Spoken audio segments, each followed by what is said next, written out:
मेरे पास तुम्हारे लिए एक बहुत अच्छी कहानी है। यह एक ज्ञानी भिक्षु के बारे में है जिनका नाम था भिक्षु जैन, जो एक छोटे से गांव में रहते थे। भिक्षु जैन अपनी गहरी मेडिटेशन और विजडम के लिए जाने जाते थे, लेकिन उन्हें भी जिंदगी में मुश्किल समय का सामना करना पड़ा। एक दिन एक छोटा लड़का गांव में आया। वह बहुत अपसेट था और होपलेस फील कर रहा था।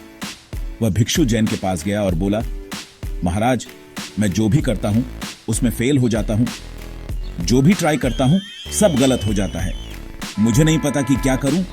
भिक्षु जैन मुस्कुराए और बोले, तुम अपने प्रॉब्लम्स का सलूशन अपने अंदर ही ढूंढ सकते हो, लेकिन पहले मेरे साथ चलो। वे एक पहाड़ की तरफ चलने लगे। रास्ते में भिक्षु जैन ने एक छोटे से पेड़ की तरफ इशारा किया और कहा, क्या तुम ये पेड़ देखते हो?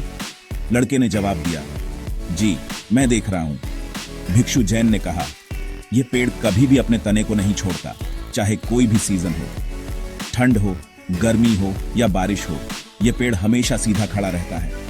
जब टफ टाइम्स आते हैं तो यह और भी मजबूत हो जाता है।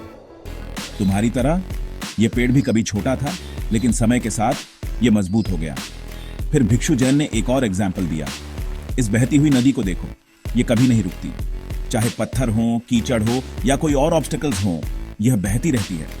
लड़के ने ध्यान से सुना और रियलाइज किया कि उसके प्रॉब्लम्स असल में उसे आगे का रास्ता दिखा रहे थे।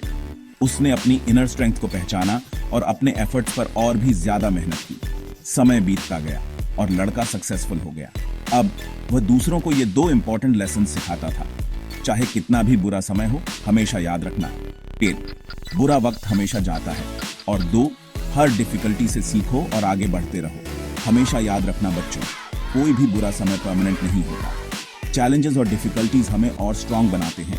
अगर हम पेशेंट रहें और सही डायरेक्शन में स्टेप्स लेते रहें तो सक्सेस जरूर मिलेगी। इस कहानी से इंस्पिरेशन लो, अपनी लाइफ में पॉजिटिव एटीट्यूड रखो और हमेशा मेहनत करते रहो, चाहे सिचुएशन कैसी भी हो। सुनने के लिए धन्यवाद और अगली कहानी में मिलते हैं।